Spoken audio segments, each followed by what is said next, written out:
Welcome to Homeschool Expert. I am glad you're joining me today to talk about studying how your child learns best. It can be challenging at times when our children are uniquely different from us to figure out how to customize their educations and extracurriculars to best meet their needs. But even when something is challenging, it is still possible. I am confident you can do this, and we are here to help. As with all the other videos in the series, today's lesson will lean on the advice of experts to inform our thinking and best practices so that these basic education principles will help you homeschool like an expert. We will talk about how to discover your child's learning strengths so you can work towards them, how to customize your child's curriculum to adapt to his learning preferences, and how to create a workspace that leads to focus and success. Let's get started. Psychologists tend to agree that we typically learn using three basic modes: auditory, kinesthetic, and visual. Today we're going to apply what we know about those learning preferences to homeschooling and your child, so you can study how your child learns best. The first thing I want you to notice about this graph is that the categories of auditory, visual, and kinesthetic are pretty evenly divided. Part of the beauty of homeschooling is being able to discover your child's unique learning preferences so you can provide input or require output from them in a way that is personally meaningful. And often, when something is meaningful, it is memorable. Auditory learners want to hear it to get it. In a traditional classroom, they tend to do the best of the three types of learners because new material is often easier for them to understand when it's explained aloud. And much of learning in a classroom requires listening skills. Of course, the auditory learner still needs to practice the material to master it, but once she has heard it, she's on her way. If you have an auditory learning preference, often you will remember a new person's name best by hearing it a couple of times. Visual learners want to see it to get it. They also tend to do well in a traditional classroom where teachers use charts, graphs, and written instructions, not to mention extensive note-taking. Like the auditory learner, the visual learner still needs to practice the material to master it, but once he has seen it, he's on his way. Visual learners often study more effectively in a quiet environment so they can focus. And if you have a visual learning preference, you will often be able to remember a person's name by seeing it on their name tag. Kinesthetic learners want to do it to get it. Kinesthetic comes from the Greek word kinesis, which means motion or movement, and kinesthetic learners need to be physically engaged with the material to learn it well. Unfortunately, kinesthetic learners often struggle in a traditional classroom, not because they lack the intelligence to learn the material, but because the material is presented in a way that's harder for them to access. Kinesthetic learners want to interact with the content, preferring hands-on learning that incorporates design, movement, acting, or building. Many kinesthetic learners find it easier to focus while tinkering or fidgeting. Once the kinesthetic learner has gotten tangibly engaged with the content, it will become much easier for him to master it. If you have a kinesthetic learning preference, you will often remember a new person's name by making a game of it in your mind. Current learning theories believe learners either have a preference for one learning mode or learn better with a combination of two. Experts also largely agree that some students, historically, were misdiagnosed with ADHD because they were actually kinesthetic learners who were struggling to focus in a class geared only towards auditory learners. Modern classrooms now make a greater effort of attempting to reach students across all three learning preferences. And all this leads us to the important question, what does that mean for my child? In my second book, Study Smart, Study Less, I shared what I call the 10Q test. I developed for my public school students to help them identify their learning preferences as well as chapters filled with practical tips about how to work towards their strengths. I'm not able to cover all that content here, so please seek it out as a resource. The 10Q test was my students' favorite test they took all year because they couldn't fail it, and because they learned more about themselves in the process. So please look for the 10Q test on homeschoolexpert.com as a first step. A great way to study how your child absorbs information is through observing how he learns new chores. By removing your discovery process from an academic context, your results may be more authentic to your son's true nature. Studying how your child learns through chores is also helpful for temporarily setting aside the variable of special learning needs. When you give your child a new job, pay attention to which communication style results in the best follow-through. Did he need it written down? Does he want to walk through the motions? Does he want to hear you explain it? Initially, he may use all three, but over time, his follow-through will likely show that one is predominant. As you develop a theory about your child's learning preferences, test out that theory by practicing some accommodations with his schoolwork. Nearly all curriculum can be modified in some way to meet your child's needs, especially if we think about applying learning outside of a traditional format. For math, a kinesthetic learner will do much better with manipulatives. And that's just a fancy word for saying counting with beans or blocks. It doesn't have to be expensive. When studying spelling, auditory and kinesthetic learners do better by saying each letter in the word as they throw the ball back and forth, activating that part of their brain through movement. And also consider looking for ways to incorporate assistive technology into whatever curriculum you have purchased. Remember that you are in charge of your child's curriculum, especially if you've chosen to homeschool privately. If you don't know what I mean by homeschooling privately, please go back to this quick start guide. By educating your child at home, you get to determine when she has mastered the content and can move on. There is no need to drill and kill a point she had solid a week ago. If she already got it, skip the extra problems and go forward. Certainly review what she's mastered a little every day so she doesn't lose her mastery of the concept. Curriculum companies are typically very generous with the number of problems on a page because they realize some students need more practice than others. Some classroom environments require multiple sets of problems, and teachers assign homework differently. It's not unusual for math teachers in a traditional classroom to hand out a page of 15 problems, assign students numbers 1 through 12 evens, and then instruct them to skip the rest. That said, if you find you have worked all the problems with your child and she is still struggling with the content, do not skip to the next concept just because you ran out of pages. If she doesn't get it, try a new way at learning the material, a different learning preference, and maybe a different curriculum just for that section, and keep working at it. As you customize your child's education along with adapting curriculum to his learning preferences and speed, look for ways to utilize his fascinations. If your son is fascinated by military planes, shape his learning around the topic. Find literature that explores it. Study the physics of flight. In math, create story problems that include flight plans, weight of shipments, and transportation times. Have him research the invention and evolution of the plane and where it fits in the context of history. Have him write a paragraph or an essay, depending on his age, about how the airplane led to modernization. The big takeaway is to customize your lessons to your students' interests, strengths, and needs to make learning meaningful and memorable. The last point in studying how my child learns is if versus when or how. There is a method of education called unschooling, which often allows students to choose if they learn the material. That is not what I'm talking about. At least for our family, we believe that some subjects are not optional, like reading or division, to name a few.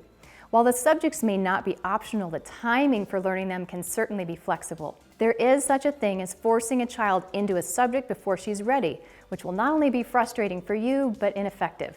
This point is most pronounced when talking about reading. Some of my children read from a very young age, but one did not.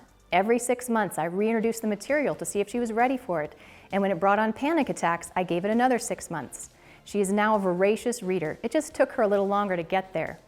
With other subjects, there is slightly less of a time buffer. If the state expects your child to master multiplication in 4th grade, you should make that your aim and seek outside help if he continues to struggle with the concept over the course of the year. That can sometimes be an indicator that you need to switch curriculum, which we cover in Lesson 4, or in rare cases might indicate a learning disability, which we discuss in Lesson 6. There is a fair bit of trial and error when we study our children. We are, after all, working with human beings and children at that. I encourage you to be flexible about when your child is ready to learn a skill or concept. Try, take a pause, and then try again without fear.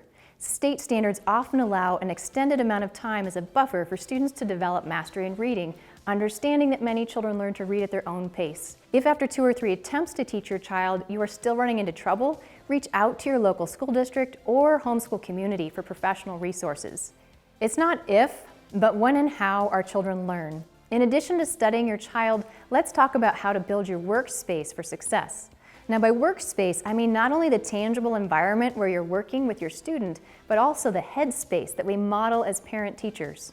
In our first lesson, we talked about how important it was to have a designated space like the kitchen table and a routine with student goals, a time ladder, and a morning meeting. Our brains crave and respond positively to pattern and routine. So let's take it a step further. There is an actual phenomenon called the Mr. Rogers effect. The idea is that psychologists studied Mr. Rogers and how he used clothing to establish setting and purpose, trading his jacket and loafers for a cardigan and sneakers to signal it was time to play. then reversing them at the end of the day to show the signal that play was done. Homeschooling parents would do well to use this research to their advantage. I know it's tempting to let our kids do school on the couch or in their pajamas or up in a tree, but don't. Even at home, develop your own version of loafers to sneakers. Ours was morning meeting and school baskets. I know a mom who put on a hat that said teacher when it was time to start school to signal to her kids that she was ready to work, and it helped. Simplify your workspace by avoiding snacks during school so that it's clear when you are sitting at a school table versus a meal table. Plus, snacks make a great incentive to finish the lesson and take a break. Secondly, find ways to restore quiet to your learning space. It's true that classical music or jazz before work can stimulate synapses and positively influence transitions, but it's false when students claim that listening to music helps them study better. In truth, it's helping them pass the time, so they feel like they're getting more accomplished, but it costs their brains extra bandwidth in the meantime to tune out the tunes. If you aren't sure if your child needs quiet, try it. If siblings are a significant source of distraction, experiment with pacing the time ladder so you work with children individually at different times for more intense subjects. We will talk more in depth about siblings in Lesson 7. In the meantime, if there is little you can do to control the noise, consider getting some noise-blocking headphones to help soften the distractions. Thirdly, developing a focused workspace means having the right supplies on hand. In Lesson 1, we talked about keeping supplies organized and in one place to contribute to efficiency and focus. Let's build on that. Some of my students have been able to study, remember, or focus better simply by customizing their tools. Consider supplying inexpensive pencil grips to help your pencil fit your son's hand, or a slant board so his papers are at the right angle.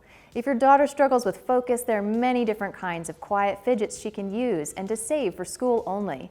Some of my students who've struggled with anxiety while learning have benefited greatly from a weighted vest or blanket. And of course, make sure your child is properly seated at the right height of the table with either a booster or a smaller table. These small changes can have a big impact. A fourth tool to help your child focus may sound a little surprising. Ready? Heavy lifting.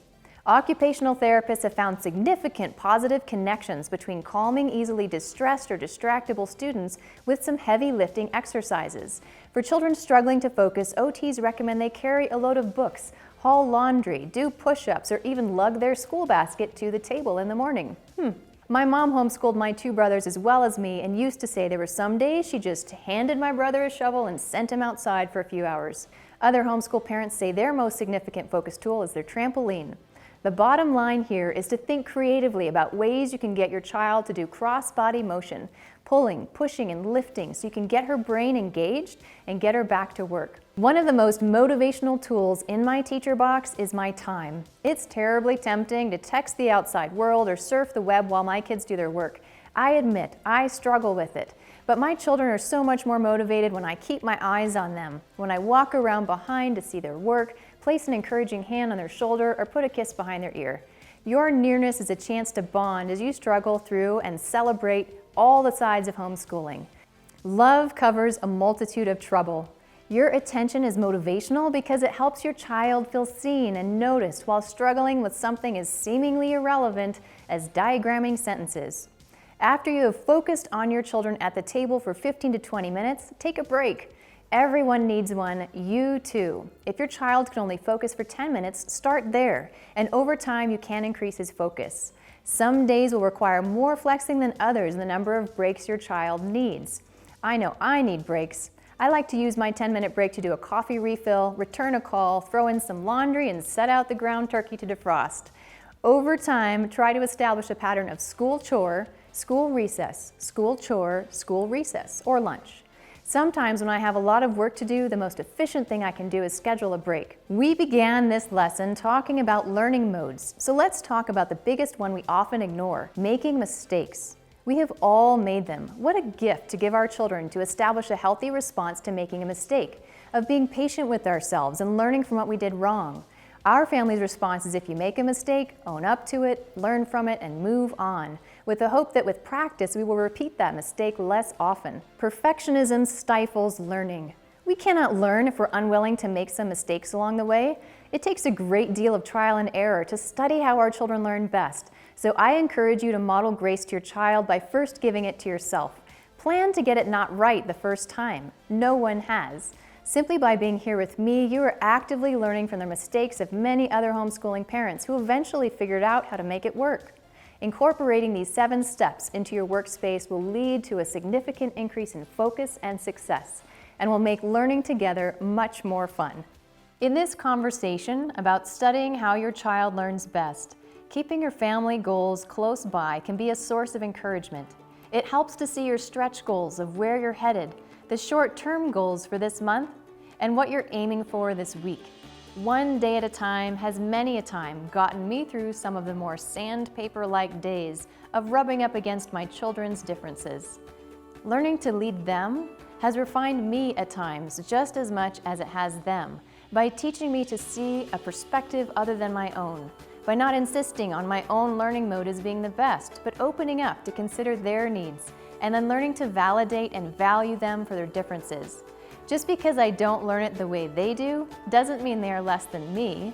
It just means we are different, and that is a beautiful thing. Your unique style of applying these principles will be different for your family than they are for mine, and that is what makes me so excited about helping equip you to homeschool like an expert. Thanks for joining me today on Homeschool Expert. See you next time.